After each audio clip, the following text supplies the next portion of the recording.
ನಮಸ್ಕಾರ ಸ್ನೇಹಿತರೆ, welcome to R and I tutorial. ನನ್ನ ಹೆಸರು ಮಾರುತಿ ಶಿವಪ್ಪನವರ್ ಫ್ರಮ್ ಹಾವೇರಿ. ಹಾಗೆ ಸುಮ್ಮನೆ ಒಂದು ಕತೆ. ನಾವೆಲ್ಲ ರಜದಲ್ಲಿ ಅಜ್ಜಿ ಮನೆಗೆ ಹೋಗ್ತಾ ಇದ್ವಿ. ಆವಾಗ ನಮ್ಮ ಅಜ್ಜಿ ಹೇಳಿದಂಥ ಒಂದು ಕಥೆಯನ್ನು ನಿಮ್ಮ ಹತ್ರ ಹಂಚ್ಕೊಳ್ಳೋಕೆ ಇಷ್ಟಪಡ್ತಾ ಇದ್ದೀನಿ. ಒಂದು ಶಾಲೆ, ಆ ಶಾಲೆ ತುಂಬ ಆಗರ್ಭ ಶ್ರೀಮಂತರ ಮಕ್ಕಳು ಓದುವಂಥ ಶಾಲೆ. ಆ ಶಾಲೆಯಲ್ಲಿ ಏನಪ್ಪ ಅಂತಂದರೆ ಆ ಮಕ್ಕಳಿಗೆ ಯಾವುದಕ್ಕೂ ಕಡಿಮೆ ಇರಲಿಲ್ಲ. ಕೇಳೋದಕ್ಕಿಂತ ಮುಂಚೆ ಅವ್ರಿಗೆಲ್ಲ ಸಿಗ್ತಾಯಿತ್ತು. ಆರ್ಥಿಕವಾಗಿ ಯಾವುದ್ರಲ್ಲೂ ಅವರು ಕಡಿಮೆನೇ ಇರಲಿಲ್ಲ. ಅಂಥ ಒಂದು ಶಾಲೆಯ ಒಂದು ಸಭೆಯಲ್ಲಿ ಉಪನ್ಯಾಸ ಕೊಡಲು ಒಬ್ಬರು ಶಿಕ್ಷಕರು ಬರ್ತಾರೆ.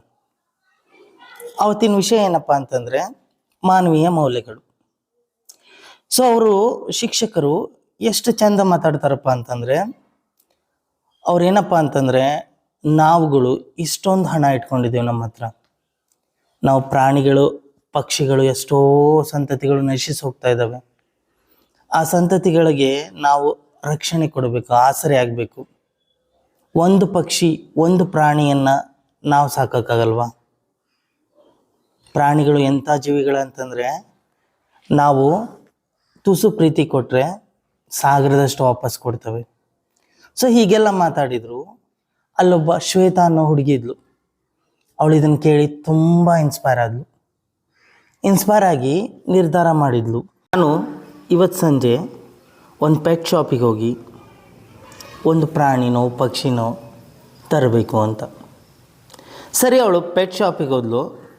ಆ ಪೆಟ್ ಶಾಪಲ್ಲಿ ಸಾಕಷ್ಟು ಪ್ರಾಣಿಗಳು ಪಕ್ಷಿಗಳಿದ್ವು. ಅವಳನ್ನು ಸೆಳೆದಂಥ ಪಕ್ಷಿಗಳ ಹಿಂಡಿ ಯಾವುದಪ್ಪ ಅಂತಂದರೆ ಗಿಣಿ. ಅಲ್ಲಿ ಸಾಕಷ್ಟು ಗಿಣಿಗಳು ಪಂಜರದಲ್ಲಿದ್ವು, ಸುಂದರವಾದ ಪಂಜರಗಳು. ಪ್ರತಿಯೊಂದು ಪಂಜರದ ಮುಂದೆ ಗಿಣಿ ಮುಂದೆ ಪ್ರೈಸ್ ಟ್ಯಾಗ್ ಇತ್ತು. ಮೊದಲನೇ ಗಿಣಿ ನೋಡ್ತಾಳೆ, ಅದ್ರ ಮುಂದೆ 50,000 ಅಂತ ಬರೆದಿತ್ತು. ಆ ಗಿಣಿಯ ಬೆಲೆ 50,000.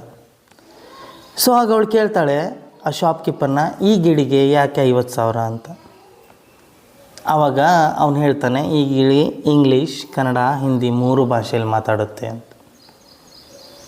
ಸರಿ, ಹಾಗಾದರೆ ಹಾಗೆ ಮುಂದೆ ಹೋದ್ಲು. ಇನ್ನೊಂದು ಗಿಣಿಯ ಮುಂದೆ 25,000 ಅಂತ ಇತ್ತು. ಆ ಗಿಣಿನೂ ಸಹ ಕನ್ನಡ ಮತ್ತು ಹಿಂದಿ ಮಾತಾಡ್ತಾಯಿತ್ತು. ಮತ್ತೊಂದು ಗಿಣಿಯ ಮುಂದೆ 10,000 ಅಂತ ಇತ್ತು. ಆ ಗಿಣಿ ಹಿಂದಿ ಮಾತ್ರ ಮಾತಾಡ್ತಾಯಿತ್ತು. ಹಾಗೆ ಹೋಗ್ತಾಳೆ. ಒಂದೇ ಒಂದು ಗಿಣಿಯ ಮುಂದೆ 5,000ಕ್ಕಿಂತ ಕಡಿಮೆ, ಅಂದರೆ ಕೇವಲ 50 ರೂಪಾಯಿ ಅಂತ ಬರೆದಿತ್ತು. ಆ ಗಿಳಿಯನ್ನು ನೋಡ್ತಾಳೆ. ನೋಡ್ಬಿಟ್ಟು ಇದಕ್ಕೆ ಯಾಕೆ 50 ರೂಪಾಯಿ? ಆವಾಗ ಆ ವ್ಯಕ್ತಿ ಹೇಳ್ತಾನೆ ಏನಂತಂದು, ಈ ಗಿಳಿನ ನಾನು ಹಿಡ್ಕೊಂಬಂಡು 20 ದಿನ ಆಯಿತು. ಇದನ್ನು ಮಾತಾಡ್ಸೋಕ್ಕೆ ಪ್ರಯತ್ನ ಮಾಡ್ತಾನೇ ಇದ್ದೀನಿ. ಇದು ಒಂದು ಮಾತನ್ನು ಮಾತಾಡಿಲ್ಲ. ಆ ಗಿಣಿಗೆ ಮಾತು ಬರಲ್ಲ ಅನ್ನೋದನ್ನು ಕೇಳಿ ಇವಳು ಮನಸ್ಸು ಕರಗಿಬಿಡ್ತು. ಬೇರೆ ಎಲ್ಲ ಗಿಳಿಗಳನ್ನು ಯಾರಾದರೂ ಖರೀದಿ ಮಾಡ್ತಾರಂತಂದು ಆ ಗಿಳಿಯನ್ನು ಖರೀದಿ ಮಾಡೋ ನಿರ್ಧಾರಕ್ಕೆ ಬಂದಳು. ಆವಾಗ ಶಾಪ್ಕೀಪರ್ ಹೇಳ್ತಾನೆ, ಇದು ಮಾತಾಡೋಲ್ಲ, ಆದರೆ ಇದ್ರ ಮುಂದೆ ಒಂದು ತಟ್ಟೆ ಇಟ್ಟಿದೆಯಲ್ಲ, ಅದಕ್ಕೆ ತುಂಬ ಖುಷಿಯಾದಾಗ ಆ ತಟ್ಟೆನ ಕುಟ್ಕೊತ್ತೆ, ಅದರಿಂದ ಒಂದು ಶಬ್ದ ಬರುತ್ತೆ, ಆವಾಗ ಅನ್ಕೋರಿ ಇದು ನಿಮ್ಮ ಜೊತೆ ಮಾತಾಡ್ತಾ ಇದೆ ಅಂತಂದು. ಅವಳು ಖುಷಿಯಾಗಿ ಆ ಗಿಳಿಯನ್ನು ಮನೆಗೆ ತೊಗೊಂಡು ಹೋಗ್ತಾಳೆ. ಆ ಗಿಳಿನೂ ಸಹ ತುಂಬ ಖುಷಿಯಲ್ಲಿರುತ್ತೆ. ಯಾಕಂತಂದರೆ ಮೊದಲೇ ಸತಿ ಆ ಗಿಳಿಗೆ ಒಬ್ಬ ಸಂಗಾತಿ ಸಿಕ್ಕಿರ್ತದೆ. ಇಬ್ಬರು ಮಾತಾಡ್ತಾರೆ. ಈ ಹುಡುಗಿ ಮಾತಾಡ್ತಿದ್ದಂಗೆ ಆ ಗಿಣಿ ಅದಕ್ಕೆ ಉತ್ತರವಾಗಿ ಆ ತಟ್ಟೆಯನ್ನು ಕುಟುಕ್ತಾ ಇರುತ್ತೆ. ಹೀಗೆ ಒಂದು ರಾತ್ರಿ ಪೂರ್ತಿ ಕಳೆಯುತ್ತೆ. ಬೆಳಗ್ಗೆ ಎದ್ದ ತಕ್ಷಣ ಅವಳು ಶಾಲೆಗೆ ಹೋಗ್ತಾಳೆ. ಶಾಲೆಗೆ ಹೋಗಿ ಮಧ್ಯಾಹ್ನಕ್ಕೆ ವಾಪಸ್ ಬರ್ತಾಳೆ.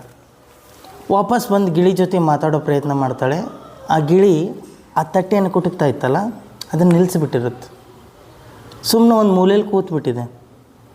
ಅವಳಿಗೆ ಒಂಥರ ಶಾಕ್ ಆಗಿಬಿಡ್ತು. ಅವಳು ಸೀದಾ ಶಾಪ್ಕೀಪರ್ ಹತ್ರ ಹೋಗ್ತಾಳೆ. ಹೋಗಿ ಇರೋ ವಿಷಯ ಹೇಳ್ತಾಳೆ.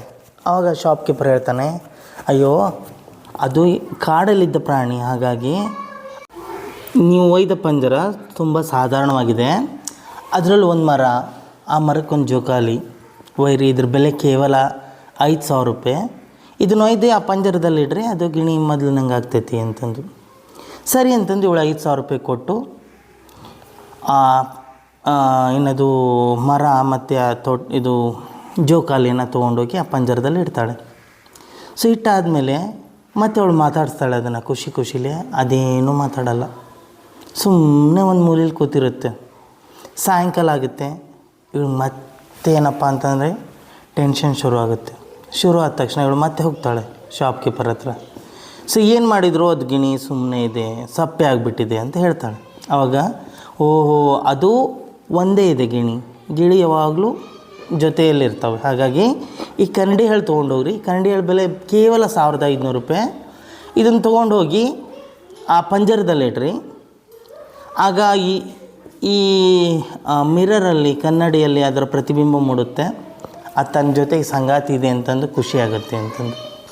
ಸೊ ಆಯಿತು ಅಂತ ಅವಳು 1,500 ರೂಪಾಯಿ ಕೊಟ್ಟು ಅದನ್ನೂ ಖರೀದಿ ಮಾಡ್ಕೊಂಡು ಹೋಗ್ತಾಳೆ, ಆ ಪಂಜರದಲ್ಲಿ ಇಡ್ತಾಳೆ. ಆದರೂ ಏನೂ ಲಾಭ ಆಗಂಗಿಲ್ಲ. ಇಡೀ ರಾತ್ರಿ ಪೂರ್ತಿ ಅದು ಹಾಗೆ ಸುಮ್ಮನೆ ಕೂತಿರುತ್ತೆ. ಸೊ ಬೆಳಕು ಹರಿಯುತ್ತೆ. ಬೆಳಕು ಹರಿದ ತಕ್ಷಣ ಅವಳು ಸೀದಾ ಅದೇ ಶಾಪಿಗೆ ಹೋಗ್ತಾಳೆ. ಇನ್ನು ಶಾಪ್ಕೀಪರ್ ಸಹ ಬಂದಿರಲ್ಲ, ಶಾಪ್ ಓಪನ್ ಆಗಿರಲ್ಲ. ಸೊ ಅವಾಗ ಅಲ್ಲೇ ನಿಂತಿರ್ತಾಳೆ. ನಿಂತ ತಕ್ಷಣ ಇವಳನ್ನ ನೋಡ್ತಾನೆ ಶಾಪ್ಕೀಪರ್. ನೋಡಿ ಓಡಿ ಬಂದು ಏನಾಯಿತು ಅಂತ ಕೇಳ್ತಾನೆ. ಆಗ ಅವಳು ಹೇಳ್ತಾಳೆ, ನಿನ್ನೆ ನೀವು ಕೊಟ್ಟ ಗಿಣಿ ನನ್ನ ಜೊತೆ ಮಾತಾಡ್ತು ಅಂತ. ಅವನಿಗೆ ಆಶ್ಚರ್ಯ. 20 ದಿನದಿಂದ ಪ್ರಯತ್ನ ಮಾಡ್ತಾಯಿದ್ರು, ಆಗಿರಲಿಲ್ಲ ಅವನ ಕೈಲಿ. ಸೊ ಏನಂತ ಮಾತಾಡ್ತು ಅಂತ ಕೇಳ್ತಾನೆ. ಆವಾಗ ಅವಳು ಹೇಳ್ತಾಳೆ, ನನಗೆ ಈ ಮರ, ಈ ಜೋಕಾಲಿ, ಈ ಸುಂದರವಾದ ಕನ್ನಡಿ ಕೊಡುವಂದವನು ಊಟ ಕೊಡು ಅಂತ ಹೇಳಿಲ್ವಾ? ನಮ್ಮಲ್ಲಿ ಎಷ್ಟು ಹಣ ಇದ್ರೇನು, ನಾವೆಷ್ಟು ಶ್ರೀಮಂತರಾದ್ರೇನು, ಬಟ್ ನಮ್ಮ ಜೊತೆಗಿರೋರ ಅವಶ್ಯಕತೆಗಳು ನಮ್ಗೆ ಗೊತ್ತಾಗಲಿಲ್ಲ ಅಂದರೆ ಏನಿದ್ದು ವ್ಯರ್ಥ ಅಲ್ವಾ? ಆ ಗಿಳಿ ಬಯಸಿದ್ದು ಆ ಮರ ಅಲ್ಲ, ಆ ಜೋಕಾಲಿ ಅಲ್ಲ, ಆ ಸುಂದರವಾದ ಕನ್ನಡಿ ಅಲ್ಲ, ಒಂದು ಹಿಡಿ ಧಾನ್ಯಗಳನ್ನು. ಬಟ್ ಅದನ್ನು ಆ ಹುಡುಗಿ ಅರ್ಥ ಮಾಡ್ಕೊಳ್ಲಿಲ್ಲ. ಕಾರಣ ಏನಿರ್ಬೋದು? ಆಕೆಗೆ ಹಸಿವಿನ ಬೆಲೆನೇ ಗೊತ್ತಿರಲಿಲ್ಲ. ಅದಕ್ಕೆ ಮಕ್ಕಳಿಗೆ ಹಸಿವಿನ ಬೆಲೆ ಕಲಿಸ್ರಿ. ಅವ್ರು ಕೇಳೋದಕ್ಕಿಂತ ಮುಂಚೆ ಎಲ್ಲ ಕೊಡೋದ್ರಿಂದ ಮುಂದೆ ಅವರು ನಿಮ್ಮ ಅವಶ್ಯಕತೆಗಳಿಗೂ ಆಗಲ್ಲ. ಪೂಜೆ ಅಂತಂದರೆ ಹಣ್ಣು ಕಾಯಿ ಮಾಡಿಸೋದು, ಬಂಗಾರದ ಕಿರೀಟ ಕೊಡಿಸೋದು, ಆಡಂಬರ ತೋರಿಸೋದು ಅಲ್ಲ. ದನಕರುಗಳಿಗೆ ಮೇವು, ಪಕ್ಷಿಗಳಿಗೆ ಧಾನ್ಯ, ಮನುಷ್ಯನಿಗೆ ಸಹಾಯ. ಇದೇ ನಿಜವಾದ ಭಕ್ತಿ, ಇದೇ ನಿಜವಾದ ಪೂಜೆ. ಕತೆ ಕೇಳಿದ್ರಲ್ಲ ಸ್ನೇಹಿತರೆ, ನಿಮ್ಗೆ ಹೇಗೆ ಅನ್ನಿಸ್ತು ಅಂತಂದು ಕಾಮೆಂಟ್ ಬಾಕ್ಸಲ್ಲಿ ಹಾಕಿ. ಹಾಗೆ SLC ಮಕ್ಕಳಿಗೆ, ಅದು ಕನ್ನಡ ಮಾಧ್ಯಮ ಮಕ್ಕಳಿಗೆ, ಸೊ ನಾಳೆಯಿಂದ ಇಂಗ್ಲೀಷ್ ಎಲ್ಲ ಪಾಠಗಳ ವಿಡಿಯೋಗಳು ಅಪ್ಲೋಡ್ ಮಾಡ್ತೀನಿ. ಆಮೇಲೆ ಕ್ವಶನ್ ಬ್ಯಾಂಕ್ ಸಾಲ್ವ್ ಮಾಡೋಣ, ಅದ್ರ ಜೊತೆ ಪಾಸಿಂಗ್ ಪ್ಯಾಕೇಜ್, ಎಲ್ಲ ರೀತಿ ವಿಷಯಗಳನ್ನು ಹಂಚ್ಕೊಳ್ತೀನಿ. ಹಾಗಂತ ಎಲ್ಲ ವಿಡಿಯೋಗಳು ನಾಳೆನೇ ಬರೋಲ್ಲ. ಸೊ ವಾರಕ್ಕೆ ಒಂದು ಪಾಠದ ವಿಡಿಯೋ ಇರುತ್ತೆ.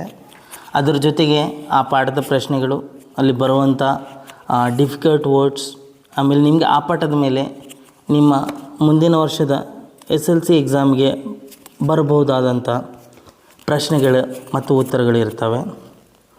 ಸೊ ಹಾಗಾಗಿ ಈ ಚಾನಲನ್ನು ಸಬ್ಸ್ಕ್ರೈಬ್ ಮಾಡಿರಿ, ಇದರ ಸದುಪಯೋಗ ಪಡೀರಿ. ನಾನು ನಿಮ್ಮೆಲ್ಲರ ಮಾರುತಿ ಶಿವಪ್ಪನವರು. ಧನ್ಯವಾದಗಳು.